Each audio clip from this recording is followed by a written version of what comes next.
मुमुक्षुत्व योग्यता किस तरह से प्राप्तव्य है। तो मुमुक्षुत्व की जो योग्यता प्राप्त करना चाहते हैं, अर्थात मोक्ष की तीव्र इच्छा। मुमुक्षुत्व का अर्थ क्या है? मोक्ष की तीव्र इच्छा। अच्छा, जब आप भोजन खाते हैं तो जो भोजन खाते हैं कब खाते हैं? जब भूख लगती है। बिना भूख के तो भोजन अच्छा नहीं लगता, और जब खूब तेज़ भूख लगी हो तो फिर अच्छा लगता है। और ये जो भूख है ना, भूख, ये भूख का मतलब ये है खाने की इच्छा। इसको बुभुक्षा कहते हैं, खाने की इच्छा। खाने की इच्छा तब होती है जब अंदर अग्नि तीव्र हो, तब खाने की इच्छा होती है। तो वो खाने की इच्छा कब होती है? जब शरीर में शक्ति कम पड़ जाए, तब खाने की इच्छा होती है। एनर्जी की ज़रूरत पड़ती है, तब व्यक्ति खाना चाहता है। तो जैसे भूख लगती है, तीव्र भूख हो तो भोजन अच्छा लगता है। वो कैसे होती है? जो हमारी पिछली शक्ति है वो काम करते करते खर्च हो जाती है और कमज़ोरी महसूस होने लगती है, तब भूख लगती है, तो तब खाते हैं।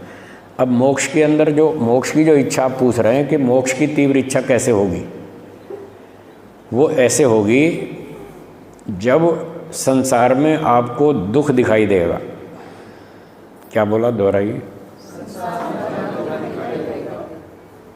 अभी आप यहाँ कमरे में बैठे हैं, इस हॉल में अच्छी ठंडी हवा लग रही है, बढ़िया एसी चल रहा है, आपको यहाँ बैठना अच्छा लग रहा है, सुख मिल रहा है, तो आप यहाँ बैठेंगे? बैठेंगे ना। और अगर यहाँ कमरे में धुआं ही धुआं भर दें, फिर आप यहाँ बैठेंगे? फिर क्या करेंगे? बाहर भागेंगे ना, बाहर निकलेंगे। तो कमरा आपने कब छोड़ा? जब आपको यहाँ परेशानी हुई, घुटन हुई, ये धुआं भर गया है तो दम घुट जाएगा, मर जाएंगे। जब ऐसी परेशानी होगी तब आप बाहर निकलेंगे यहाँ से। या यहाँ कोई 20-25 सांप छोड़ दें तब आप बाहर निकलेंगे। हैं, आसपास सांप छोड़ दें तो आप भाग जाएंगे फटाफट, भाई यहाँ तो खतरा है, निकलो यहाँ से, देख कर ही भाग जाएंगे। तो जब आपको यहाँ इस कमरे में परेशानी, दुख, चिंता, परेशानी, टेंशन, समस्याएं पैदा होंगी, तभी आप कमरा छोड़ेंगे, तब तक नहीं छोड़ेंगे। जब तक यहाँ कोई समस्या नहीं दिख रही तब तक आराम से बैठेंगे। तो ये संसार भी ऐसा ही है। जब तक आपको यहाँ दुख नहीं दिखेगा तब तक आप संसार नहीं छोड़ेंगे, आपको मोक्ष की इच्छा पैदा नहीं होगी। जब यहाँ चारों तरफ दुख दिखेगा, दुःखमेव सर्वम विवेकिनः, बुद्धिमान व्यक्ति को चारों ओर दुख ही दुख दिखता है, कहीं भी सुख नहीं दिखता। ये योग दर्शन का सूत्र है, दूसरा चैप्टर, 15वां सूत्र। उसमें लिखा है दुःखमेव सर्वम विवेकिनः, बुद्धिमान को चारों ओर दुख ही दुख दिखता है। जब दुख दिखेगा तब यहाँ से भागेगा कि नहीं, अब नहीं रहना इस दुनिया में, जल्दी निकलो, तब उसको मोक्ष की तीव्र इच्छा पैदा होगी। ऐसे होगी तो संसार में दुख देखना शुरू करें, ये तरीका है। बोलिए। किसी आत्मा का मोक्ष हुआ, उसके बाद चतुर्थ श्रेणी वापस पुनः जन्म हो गया। हाँ, ठीक है। क्या वह अत्यंत पुरुषार्थ से उसी जन्म में मुक्ति प्राप्त कर सकता है? एक जन्म में केवल? एक जन्म में नहीं होगा। 9वें समविलास में लिखा है, पढ़ो। मुक्ति एक जन्म में होती है व अनेक जन्मों में। क्या उत्तर लिखा है? ठीक है, लगभग कितने जन्म? कोई सीमा नहीं है। न काल नियमो वामदेववत, चौथा अध्याय सांख्य दर्शन। समय का कोई नियम नहीं। आप 5 जन्म में जाओ, 500 में जाओ, 5 करोड़ में जाओ, आपकी मर्जी, वो तो आपकी इच्छा है। एक में नहीं हो सकता, वो तो प्रमाण है।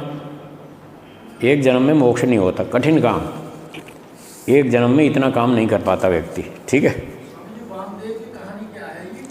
वामदेव की कहानी ये है, उन्होंने पिछले कई जन्मों तक तपस्या की और तपस्या करते करते करते फिर वो जो अंतिम जन्म था उसमें उनको बहुत तीव्र वैराग्य हो गया, उन्होंने समाधि लगाई, उनका मोक्ष हो गया। ये उनकी कथा है। जैसे महर्षि दयानंद जी का पहले भी कई जन्म उन्होंने तपस्या की होगी, हाँ या ना? की ना। बस करते करते अभी इस जन्म में उन्होंने खूब जम के तपस्या की और ऊंचा वैराग्य प्राप्त हो गया, समाधि लगाई, सब क्लेश दग्धबीज कर दिए, उनका मोक्ष हो गया।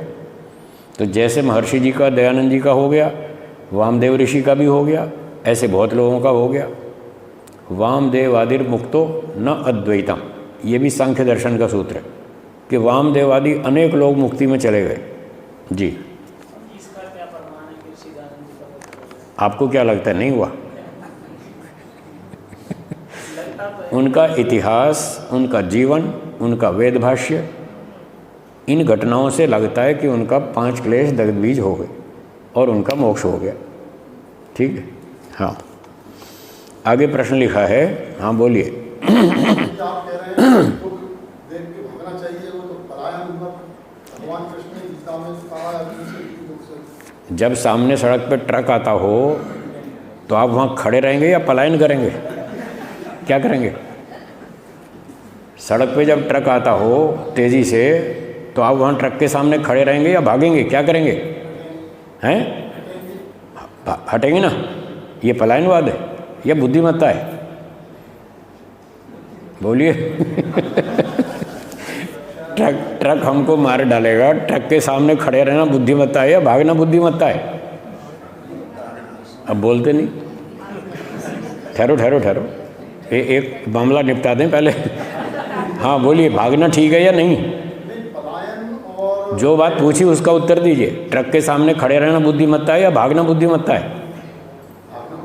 क्या इसका नाम पलायनवाद है? तो एक व्यक्ति देख रहा है चारों ओर दुख है, इससे भागना बुद्धिमत्ता है। ये पलायन कहाँ से हो गया? ये पलायन कैसे हुआ? पलायन वो है जो कर्तव्य से भागता है। क्या बोला? पलायन की परिभाषा है जो उसका कर्तव्य है, उस कर्तव्य को छोड़ के भागता है, वो है पलायनवादी। तो हमारा कर्तव्य बच्चे पालना है या मोक्ष प्राप्ति है? क्या कर्तव्य है? तो मोक्ष प्राप्ति के लिए जा रहे तो पलायनवादी कैसे हुआ? पलायनवादी तो ये लोग हैं जो मोक्ष छोड़ के यहाँ बच्चों में टिक रहे हैं। पलायनवादी तो ये लोग हैं जो मोक्ष का काम नहीं करते और यहाँ संसार में फंसे हुए हैं, ये हैं पलायनवादी। आप उल्टा आरोप लगाते हो। मेरी बात समझ में आई? धन्यवाद। हाँ जी, और बोलिए, कौन ऊंचा कर रहे हैं हाथ? सूर्य में जीवन संभव, इसके ऊपर प्रकाश डालने आता है। बिल्कुल संभव नहीं, कोई नहीं रहता वहाँ। सत्यार प्रकाश में ऐसा एक प्रकाश ऐसा बिल्कुल नहीं लिखा, 8वें समोल्लास में लिखा है, मुझे सब पता है। उसका भाव थोड़ा अनुमान है। लोग उसका अर्थ ठीक नहीं समझते, लोग गलत अर्थ समझते हैं। वहाँ लिखा है कि जो सर्वज्ञ होता है, क्या सर्वज्ञ का कोई कार्य व्यर्थ होता है? ऐसा लिखा है ना। ये 8वें समोल्लास का प्रसंग है। तो वहाँ प्रश्न पूछा, ये सूर्य, चंद्रमा, नक्षत्र, तारे, क्या इनमें प्राणी रहते हैं या नहीं रहते? तो महर्षि जी ने कहा रहते हैं। बस यहाँ से उनको भ्रांति हो गई। वो कह रहे हैं कि सूर्य में भी रहते हैं। वो सूर्य में रहते हैं ऐसा नहीं कह रहे, वो ये कह रहे हैं कि जब ये छोटा सा पृथ्वी लोक मनुष्य आदि प्राणी सृष्टि से भरा हुआ है, तो इतने लोग जो परमात्मा ने बनाए, क्या इनमें कोई भी नहीं रहता? उनका तात्पर्य ये नहीं है कि सब में रहता है। उनका तात्पर्य ये है, जैसे इस सौर मंडल में एक प्लेनेट पर लाइफ है, एक पृथ्वी पर जीवन है, बाकी ग्रहों में नहीं है। मंगल, शनि, शुक्र, बृहस्पति, किसी में जीवन नहीं है, इस पृथ्वी पर तो है। तो एक सौर मंडल में जैसे एक पृथ्वी पर जीवन है, ऐसे ही सारे सौर मंडलों में कम से कम एक पृथ्वी पर, एक प्लेनेट पर तो जीवन होना चाहिए, नहीं तो बनाना व्यर्थ है। अब ये बात उठाकर स्वामी दयानंद जी ने कहा कि ये सारे लोक लोकांतर किसने बनाए? ईश्वर ने। ईश्वर विद्वान है या मूर्ख है? जब विद्वान है, सर्वज्ञ है, बुद्धिमान है, तो ये फालतू में क्यों बनाएगा अगर कोई रहता ना हो तो? जब सर्वज्ञ का कोई कार्य व्यर्थ नहीं होता तो इससे सिद्ध होता है कि वहाँ भी रहते हैं। सब में नहीं रहते, ये ठीक बात है। जहाँ जहाँ रहने योग्य स्थिति है वहाँ वहाँ रहते हैं, और बाकी उनकी सुरक्षा के लिए बनाए ग्रह उपग्रह आदि। ठीक है, चलो। शरीर हो जो सूर्य से नहीं जले, हैं सूर्य में रहना कि उनको ऐसे गर्म तापमान सहन करने वाले, वो खाएंगे क्या? अनाज मिलेगा वहाँ सूरज में? क्या मिलेगा खाने को? हैं? तो एक काम करते हैं ना, मोक्ष में चलते हैं, वहाँ घूम के देख लेंगे वहाँ कोई रहता है कि नहीं रहता है। सारी बातें यहाँ थोड़ी समझ में आएंगी। जब हम मोक्ष में चले जाएंगे तब वहाँ घूमेंगे सूर्य में, तब जाके पता चल जाएगा यहाँ कोई रहता है या नहीं रहता। यहाँ बैठ के तो हमें नहीं जच रहा कि कोई वहाँ रहता हो। स्वामी जी, उसकी तपिश इतनी होती है, गर्मी में बंदे भागते हैं एसी में। यहाँ तो 45-50 डिग्री में हालत ख़राब हो जाती है। वहाँ तो 5500 डिग्री सेल्सियस तापमान है सूर्य का। सूर्य की जो ऊपरी सतह है, आउटर सरफेस, उसका टेम्परेचर 5500 डिग्री सेल्सियस है, और 1500 डिग्री पे तो लोहा पिघल जाता है, आदमी तो क्या टिकेगा वहाँ। 1500 डिग्री पे ये लोहा आयरन ये पानी बन जाता है पिघल करके, तो 5500 पे तो कैसे टिकेगा आदमी। इसलिए वो जचती नहीं बात कि वहाँ कोई प्राणी रहते होंगे।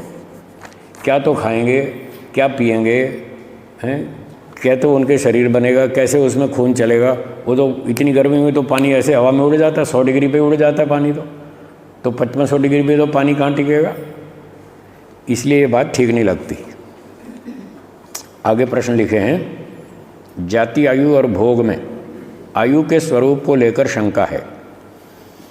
क्या जाति अनुसार मनुष्यों, पशु पक्षियों, वृक्ष आदि की एवरेज एज निर्धारित होती है, अथवा ऐसा होता है कि प्रत्येक मनुष्य को ईश्वर निश्चित आयु 50, 80 आदि देकर भेजता है, जिसे वह घटाने बढ़ाने में स्वतंत्र होता है। ये दोनों बातें ठीक हैं। एक तो औसत आयु सबकी निर्धारित है, जैसे मनुष्य, पहले तो वेद में लिखा है जीवेम शरदा शतम भूयश्च शरदा शतात्, तो औसत आयु 100 वर्ष लिखी है, ठीक है ना। और कोई अच्छा व्यायाम करे तो 100 से ऊपर भी चला जाएगा, 115-120 वहाँ तक भी जी लेगा, कुछ और भी बढ़ा सकता है। तो ये तो औसत आयु है। मनुष्य की आयु औसत 100 वर्ष, आजकल तो 100 नहीं है, अब तो 60-70 ही बची है, पर 100 वर्ष औसत आयु मान लें तो क्या चींटी 100 वर्ष जी लेगी? हाँ या ना? कुत्ता 100 वर्ष जी लेगा? गाय 100 वर्ष जी लेगी? तो इससे पता चलता है प्रत्येक प्राणी की आयु उसके शरीर के हिसाब से अलग अलग है, वो उसकी औसत आयु, एवरेज एज ईश्वर ने बना रखी है। अब दूसरी बात यह है कि प्रत्येक मनुष्य की 50-80 फिक्स करके भेजिए, हाँ ये बात भी ठीक है। क्या सभी लोग एक जैसे कर्म करते हैं या अलग अलग? जब कर्म सबके अलग अलग हैं तो फल सबका एक जैसा होना चाहिए या अलग अलग? अलग अलग। तो आयु भी तो कर्मों का फल है, तो आयु भी अलग अलग होगी। किसी को ईश्वर 68 वर्ष की आयु देगा, किसी को 72 की देगा, किसी को 73 की देगा, किसी को 75 देगा, किसी को 90 की भी देगा, जैसे जिसके कर्म है वैसे देगा, पर वो उसी रेंज में होगी, औसत आयु के अंतर्गत ही होगी। तो 60, 70, 80, 75 इसके आसपास देगा आजकल। अब मान लेते हैं किसी को ईश्वर ने पूर्व कर्म के आधार पर इस जन्म में 80 वर्ष की आयु दी, मान लीजिए जो उसका कर्म था उस हिसाब से 80 वर्ष की आयु दी। फिर उसने पढ़ाई की और पढ़ाई में ये पढ़ा कि व्यायाम करो, ब्रह्मचर्य का पालन करो, आपकी आयु बढ़ जाएगी। जैसे आप मंत्र में बोलते हैं भूयश्च शरदा शतात्, कि हम 100 से ऊपर भी जिएँ, तो हम अपनी आयु को बढ़ा सकते हैं या नहीं? हैं जी, बढ़ा सकते हैं ना। तो आयुर्वेद में आयु बढ़ाने के उपाय बता रखे हैं, जैसे रात को जल्दी सोना, सुबह जल्दी उठना, व्यायाम करना, ब्रह्मचर्य का पालन करना, शाकाहारी भोजन खाना, सात्विक भोजन खाना, यज्ञ करना, दान देना, सेवा करना, ध्यान करना, सत्य बोलना, ईमानदारी से जीना है। ये सारे अच्छे काम करने से हमारी आयु 10-20 साल और बढ़ जाएगी। तो मान लीजिए किसी को 80 वर्ष की आयु दी थी ईश्वर ने पूर्व जन्म के कर्मानुसार, अब उसने ये सारे अच्छे काम किए तो उसकी आयु 20 वर्ष बढ़ गई, वो 100 तक जी लेगा। इस तरह से आयु बढ़ जाती है। और घटने के उपाय भी बता रखे हैं, घटने के कारण, जिन कारणों से आयु घटती है, जैसे रात को देर तक जागना, सुबह देर तक सोते रहना, व्यायाम नहीं करना, खान पान में संयम नहीं रखना है, राजसिक तामसिक भोजन खाना, अंडे मांस खाना, शराब पीना, गुटखा मसाला खाना, पान तंबाकू खाना और भांग चरस आदि का प्रयोग करना, व्यभिचार करना है, झूठ बोलना, चोरी करना, छल कपट करना, धोखा देना, अन्याय करना, इस तरह के काम करेंगे तो 20 साल आयु कम हो जाएगी। पहले वाले अच्छे करेंगे तो 20 साल बढ़ जाएगी, बुरे काम करेंगे 20 साल कम हो जाएगी, 60 में ही शांति पाठ हो जाएगा। तो इस तरह से आयु घटती है और बढ़ती है। जो एक्सीडेंटल केस होते हैं उनमें आयु उनकी 20-25 वर्ष ही। नहीं, उनकी 80 साल दी थी और 25 में ट्रक वाले ने एक्सीडेंट ठोक दिया और डेथ हो गई, तो मर तो कभी भी सकता है। सुश्रुत में लिखा है 101 प्रकार की मृत्यु होती है। कितनी? 101। उसमें से केवल एक मृत्यु नेचुरल डेथ है जो 80 साल में होगी, जितनी ईश्वर ने दी है। उस उम्र में जब बुढ़ापे में स्वाभाविक मृत्यु होगी वो है नेचुरल डेथ। 101 में से ओनली 1, बाकी कितनी बची? ये 100 एक्सीडेंटल डेथ है। कोई ट्रक के नीचे एक्सीडेंट में मरा, कोई कार से टकरा के मरा, कोई स्कूटर से टकराया, कोई जहर पी के मरा, सुसाइड कर लिया, कोई नदी में कूद गया, कोई 10वें माले से कूद के मर गया है, किसी ने गोली मार ली, कोई आतंकवादी की गोली से मर गया, कोई बॉम्ब ब्लास्ट में मारा गया, कोई भूकंप में मारा गया। ये सारी एक्सीडेंटल डेथ है। ये 100 प्रकार की मृत्यु अकाल मृत्यु है, अकस्मात मृत्यु है, अचानक मृत्यु है। ये प्री डिसाइडेड नहीं है, ये पहले से निश्चित नहीं है। ईश्वर ने जो दी थी वो तो मनुष्य योनि दी, तो 70-80 तो कम से कम देनी चाहिए, क्योंकि मनुष्य की औसत आयु आजकल के हिसाब से देखें तो 60-70 तो है ही। कोई 5 दिन की आयु दे ईश्वर तो फिर मनुष्य योनि का क्यों देगा वो? मनुष्य की आयु 5 दिन की नहीं है, 6 महीने की भी नहीं है, और 20-15 साल की भी नहीं है। जब योनि वो दी है तो उसी योनि के अनुसार आयु मिलती है। ऐसा योग दर्शन में दूसरे चैप्टर में 13वें सूत्र के भाष्य में लिखा है। हाँ जी, हत्या और आत्महत्या भी इसमें आएगा? है? हत्या और आत्महत्या, हाँ, ये सब एक्सीडेंट है। हत्या किसी ने कर दी, गोली मार दी, बॉम्ब ब्लास्ट कर दिया आतंकवादी ने और मारे गए, वहाँ होटल में मारे गए, कहीं और ट्रेन में मारे गए बॉम्ब ब्लास्ट में, वो तो है हत्या। और किसी ने जहर पी लिया, किसी ने गोली मार ली, कोई नदी में कूद के मर गया, ये आत्महत्या है। ये भी एक्सीडेंट है। ये खुद एक्सीडेंट किया, वो हत्या वाले ने दूसरे ने किया, ये भी एक्सीडेंट है। ये भी अकाल मृत्यु है। ये कोई पहले से निश्चित नहीं है। हम ये भी कहते हैं ना, ईश्वर की मर्जी के बिना तो पत्ता तक नहीं हिल सकता। ये तो बिल्कुल झूठ है, ये तो बिल्कुल झूठ है। ईश्वर की मर्जी के बिना पत्ता नहीं हिलता। मैं कहता हूँ बड़े बड़े महल भी हिलते हैं, आप पत्ते की बात कर रहे हैं। अभी देखो आपको प्रमाण देता हूँ, ठहरो ठहरो, एक एक बात पूरी निपटा लें। 9/11 याद है? 9/11 क्या हुआ था? 9/11 WTC world trade centre America में ट्विन टावर थे, याद आया? टूट गए ना। वो कितने बड़े बड़े महल थे, हिल गए। ईश्वर की इच्छा से हिले या मनुष्यों की? अब बोलो, मनुष्यों की इच्छा से इतने बड़े बड़े महल हिल जाते हैं, आप पत्ते की बात कर रहे हैं। तो ईश्वर की इच्छा के बिना यहाँ बहुत कुछ होता है। दुनिया में पुण्य अधिक होता है या पाप? क्या ईश्वर चाहता है ये पाप होना चाहिए? तो बताओ, ईश्वर की इच्छा के बिना उल्टे काम कितने हो रहे हैं? ज़्यादा काम तो ईश्वर की इच्छा के बिना ही हो रहे हैं। ईश्वर तो कभी नहीं कहता झूठ बोलो, चोरी करो, डकैती करो। वो तो रोकता है, वो तो मना करता है कि पाप मत करो, झूठ मत बोलो, चोरी मत करो, फिर भी लोग करते हैं। तो ईश्वर की इच्छा के विरुद्ध हो रहा है या नहीं? मेरी बात समझ में आई? आ गई ना? तो अब मत कहना कि ईश्वर की इच्छा के बिना पत्ता नहीं हिलता। अब तो ये कहना चाहिए ईश्वर की इच्छा के बिना महल भी हिलते हैं, पत्ते भी हिलते हैं, पेड़ भी हिलते हैं, सब कुछ हिलता है। उसकी इच्छा के विरुद्ध हिलता है। आजकल तो ये ग्लोबल वार्मिंग के हिसाब ये सब भूमि प्रदूषित होता है, वायु जल, तो इसके कारण भी बीमारी रोग आते हैं। तो ऐसे 60-70 साल की आयु हो गई, तो इसमें जो ये इन वजह से जो आयु कम होती है, तो ये ये कुछ हमारे कर्मों का भी फल है। भगवान ने हमको ऐसी धरती पे जन्म दिया, इस धरती पे जन्म दिया जहाँ प्रदूषित भोजन खाना पड़ेगा, दूषित हवा में जीना पड़ेगा। ये हमारे कर्मों का फल है। अगर हमारे कर्म ज़्यादा अच्छे होते तो किसी और शुद्ध पृथ्वी पे जन्म देता जहाँ खाना पीना, अनाज, फल फूल, शाक सब्जी सब बढ़िया हो। समझ में आई? तो ये हमारे कर्मों का फल है ना, इस पृथ्वी पे ईश्वर ने जन्म दिया। ठीक है? हाँ माता जी बोलिए। जो समय से पहले चले जाते हैं तो उन आत्माओं का क्या होता है? उनका जितना नुकसान हुआ ईश्वर उनके नुकसान की पूर्ति कर देगा। जैसे उदाहरण के लिए मान लो आपके 2 बच्चे हैं, आपने 2 बच्चों को मिठाई दी और कहा बरामदे में लो बेटा बैठो और खाओ। तो अपनी अपनी प्लेट में वो बच्चे मिठाई खा रहे थे। इतने में एक कौवा आया, एक बच्चे की मिठाई छीन के खा गया। वो बच्चा रोने लगा, हाय हाय मेरी तो मिठाई गई। तो आप क्या करेंगे? उसको और मिठाई देंगे या नहीं देंगे ना? और कौवे को डांट लगाएंगे, उसको भगाएंगे, तू हमारे यहाँ क्यों आया मिठाई खाने बच्चे की? कौवे को डांट लगाएंगे और बच्चे की नुकसान की पूर्ति कर देंगे, उसको और मिठाई देंगे। ठीक इसी प्रकार से ईश्वर हमारी माँ है।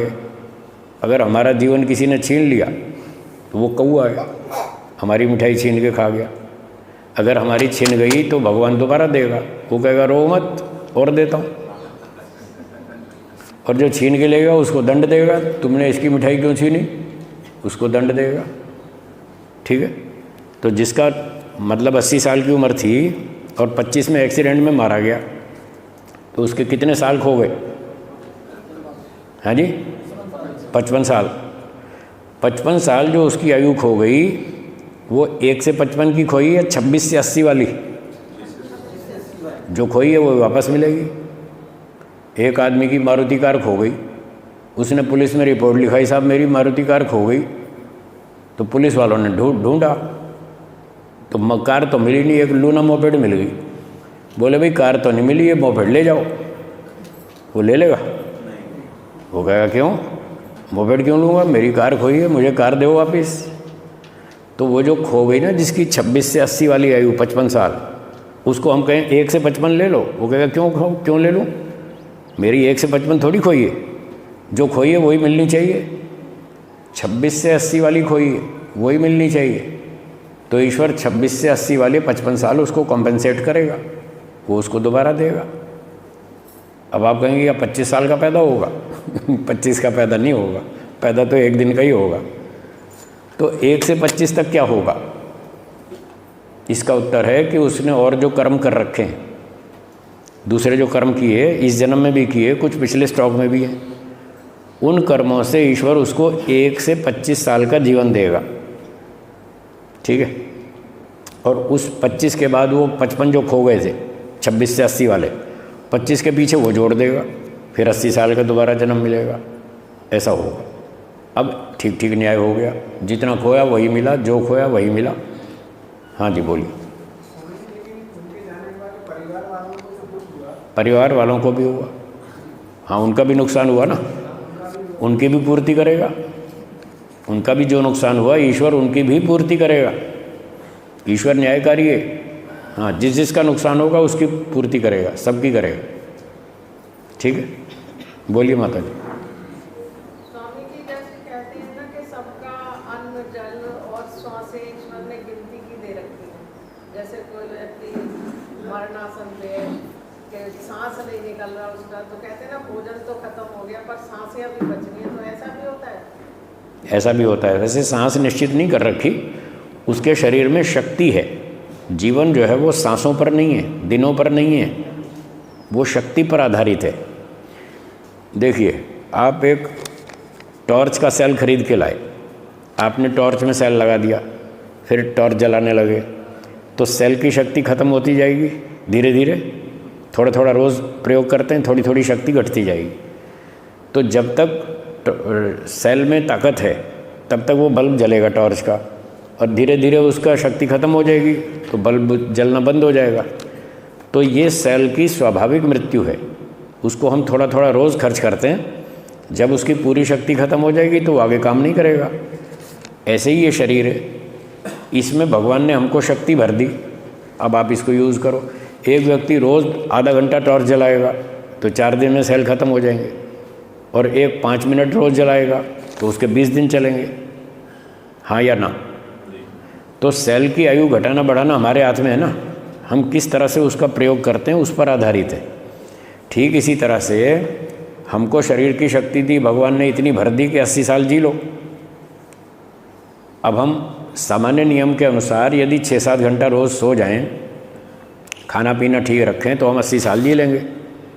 लेकिन हम ज़्यादा काम करें, 12-12, 15-15 घंटे खूब धंधा करें, व्यापार करें, शरीर को तोड़ डालें, तो शक्ति जल्दी खर्च हो जाएगी, तो 60 में ही ख़त्म हो जाएगा। और यदि थोड़ा संभल के खर्च करें, थोड़ा व्यायाम भी करें, खान पान ठीक रखें, घी दूध मक्खन मलाई खाएं, व्यायाम करें, हवन करें, ध्यान करें, तो हमारी आयु 10-20 साल और बढ़ सकती है। तो इस प्रकार से आयु घटती बढ़ती, वो शक्ति पर आधारित है, सांसों पर नहीं। तो जब तक शरीर में शक्ति है वो तब तक नहीं मरेगा, इस तरह से। और ऐसे ही हर चीज़ का कोटा होता है। जैसे आप मान लो एक कार खरीद लाए, नई कार खरीद लाए, और उस कार की जो है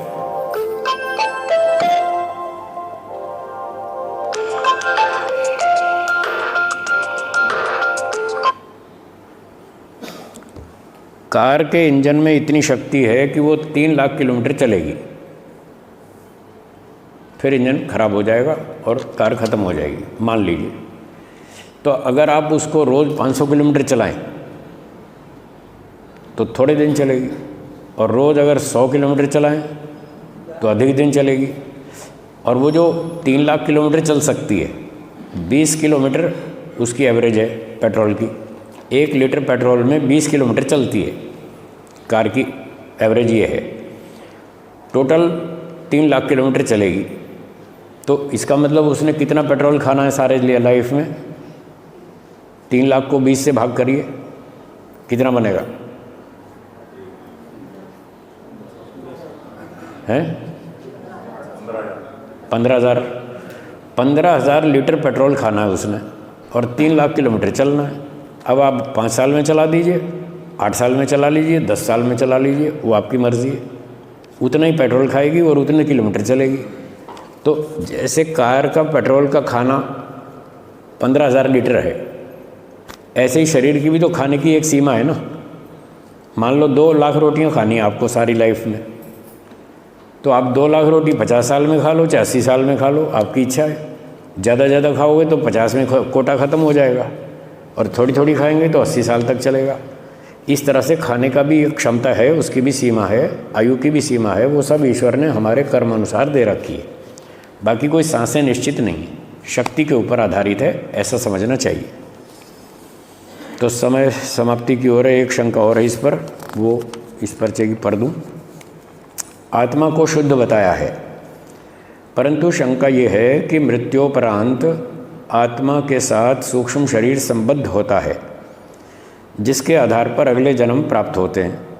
तो फिर आत्मा के साथ तो सदैव ही सुसंस्कारों व कुसंस्कारों से भरा हुआ सूक्ष्म शरीर रहता ही है, तो उसे हम शुद्ध कैसे कह सकते हैं? आत्मा को जो शुद्ध कहा जाता है वो सूक्ष्म शरीर स्थूल शरीर से अलावा, इनको अलग करके जो आत्मा है उसकी बात है। उत्तर समझ में आया? स्थूल शरीर को आत्मा से अलग कर दीजिए, सूक्ष्म शरीर को अलग कर दीजिए, अब जो अकेला आत्मा है वो शुद्ध है, ऐसा कह रहे हैं। ये तो ठीक है ना, आत्मा शुद्ध है। योग दर्शन में लिखा है शुद्धोपि प्रत्ययानुपश्यः। योग दर्शन 2 चैप्टर 20वां सूत्र है, जिसमें ये लिखा है शुद्धोपि प्रत्ययानुपश्यः। दृष्टा दृशि मात्र शुद्धोपि प्रत्ययानुपश्यः। आत्मा शुद्ध है, उसमें कोई गंदगी कूड़ा कचरा आप मिक्स नहीं कर सकते। जैसे दूध में चीनी डाल देते हैं, घुल जाती है, पानी में कंकड़ मिट्टी डालो वो घुल जाती है। आत्मा में कुछ भी डालो कुछ नहीं घुलता, वो शुद्ध रहता है। और अशुद्ध स्थान में रहने के बावजूद भी वो शुद्ध रहता है, वो भौतिक रूप से खराब नहीं होता। जैसे मान लीजिए ये कपड़ा है, अगर इस कपड़े को गंदी नाली में डाल दें तो ये खराब हो जाएगा कि नहीं? अशुद्ध हो जाएगा ना। आत्मा को गंदी नाली में डाल दो वो अशुद्ध नहीं होगा, क्योंकि गंदगी उसको चिपकती नहीं है, कपड़े को चिपकती है। जो मैला गंदगी है भौतिक वस्तु को चिपकती है, आत्मा अभौतिक वस्तु है, चेतन पदार्थ है, उसको गंदगी नहीं चिपकती। ईश्वर एक देशी है या सर्वव्यापक? कूड़े कचरे गंदे सीवर के पानी में ईश्वर रहता है या नहीं? क्या वहाँ अशुद्ध हो जाता है? नहीं होता ना। क्यों नहीं होता? वो अभौतिक पदार्थ है, वो भौतिक वस्तु नहीं है, उसको गंदगी चिपकती नहीं है। इसलिए जैसे ईश्वर गंदा नहीं होता, अशुद्ध नहीं होता अभौतिक पदार्थ होने से, ऐसे ही आत्मा भी अभौतिक पदार्थ है। वो कोई मटेरियल थोड़ी है, वो भी चेतन है। जैसे ईश्वर को गंदगी नहीं चिपकती, ऐसे आत्मा को भी नहीं चिपकती। आत्मा इस शरीर में रहता है, हाँ या ना? शरीर शुद्ध है या अशुद्ध है? जब अशुद्ध शरीर में आत्मा रहता है तो वो भी गंदा नहीं होता। जैसे गंदे पानी में ईश्वर रहता है, वो अशुद्ध नहीं होता, आत्मा भी अशुद्ध नहीं होता। तो केवल आत्मा जो है उसके विषय में ये बात कही है, आत्मा शुद्ध है। बाकी वो अच्छे बुरे काम करता है, उसमें मिथ्या ज्ञान हो जाता है, वो अशुद्धि तो आती है उसमें, फिर भी उसको कोई गंदगी चिपकती नहीं है। शुद्धि चित्त में आती है, आत्मा में? क्या अशुद्धि? दोनों में आती है, दोनों में आती है अशुद्धि, दोनों में आती है, आत्मा में भी और चित्त में भी, चित्त बुद्धि आदि सब में आती है। इसका प्रमाण है योग दर्शन 3रा चैप्टर और 55वां सूत्र। वहाँ लिखा है जब सत्व पुरुषयो शुद्धि साम्य कैवल्यम, जब बुद्धि और आत्मा दोनों की शुद्धि हो जाती है, सत्व बुद्धि भौतिक वस्तु और पुरुष आत्मा, जब दोनों की शुद्धि हो जाती है तब मोक्ष होता है। तो इससे पता चलता है जब दोनों की शुद्धि होती है तो अशुद्धि भी दोनों में होगी। जो अशुद्ध होगा उसी की तो शुद्धि करनी पड़ेगी। ठीक है, हैं? जब पहले आती है तो कारण शरीर संस्कार वगैरह भी समाप्त हो जाते हैं प्रलय में।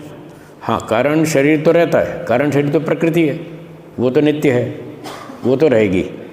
सूक्ष्म शरीर नष्ट हो जाएगा, स्थूल शरीर नष्ट हो जाएगा। जो हमारे संस्कार हैं वो 2 जगह पर होते हैं, आत्मा में और चित्त में। चित्त नष्ट हो जाएगा तो चित्त में जो संस्कार थे वो खत्म हो जाएंगे, पर आत्मा नित्य है, आत्मा में जो संस्कार हैं वो बचे रहेंगे। जब ईश्वर नई सृष्टि बनाएगा तो आत्मा में जो संस्कार हैं उसकी एक ज़ेरॉक्स कॉपी मन में डाल देगा, वहाँ से एक कॉपी निकाल के मन में डाल देगा, फिर आत्मा नई सृष्टि में अपने काम शुरू कर देगा उन्हीं संस्कारों से जो उसके पिछली सृष्टि के संस्कार थे। इस तरह से तो समय समाप्त हो रहा है। आखिरी सवाल बोलिए। स्वामी जी, जो व्यक्ति संन्यास लेते हैं क्या वे पितृ से ऋण हो पाते हैं? क्यों नहीं होते? महर्षि दयानंद जी पे पितृऋण था? क्या प्रमाण दीजिए। जन्म दिया है माता पिता ने तो उसको कोई शास्त्र का प्रमाण दीजिए। ये तो आप अपना विचार बता रहे हैं, आपका विचार प्रामाणिक नहीं है। कोई शास्त्र का प्रमाण दो।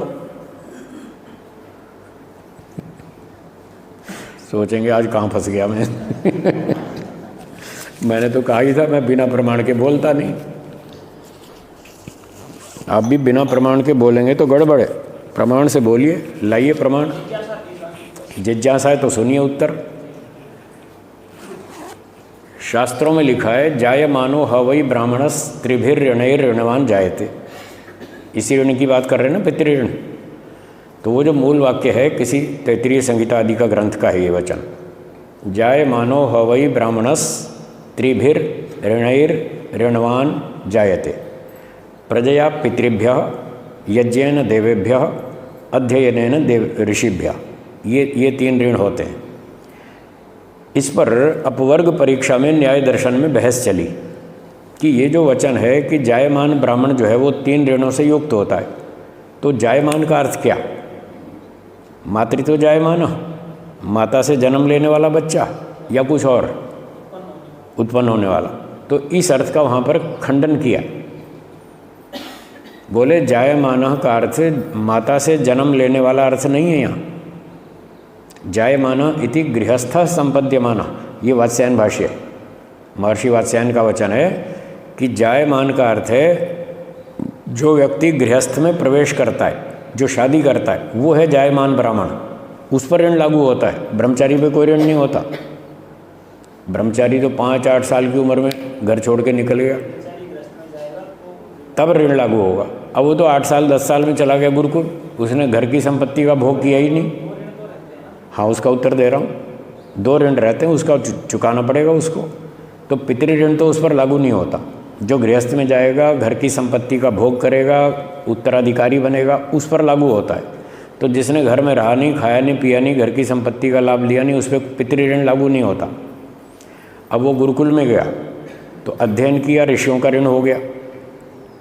और जो दूसरा था यज्ञेन देवेभ्या, जो यज्ञ करता है, यहाँ यज्ञ से वो सकाम कर्म जो गृहस्थी करता है, स्वर्ग कामो यजेत, उसकी कामनाएं होती हैं। वो कामना वाले जो बड़े बड़े यज्ञ करता है तब उस पर देवों का ऋण चढ़ता है।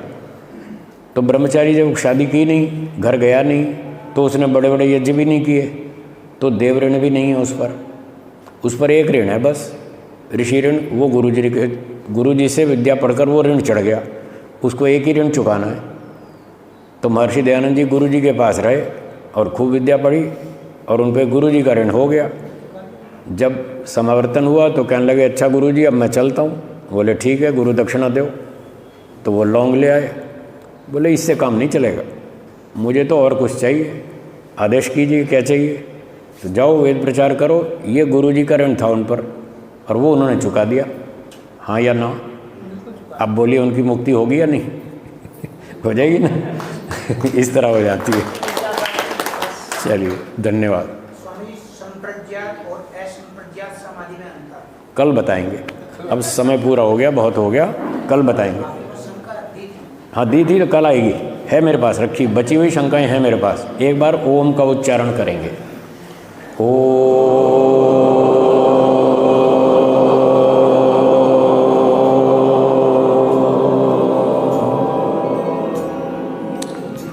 सर्वेभ्यो नमः। सबको सादर नमस्ते जी।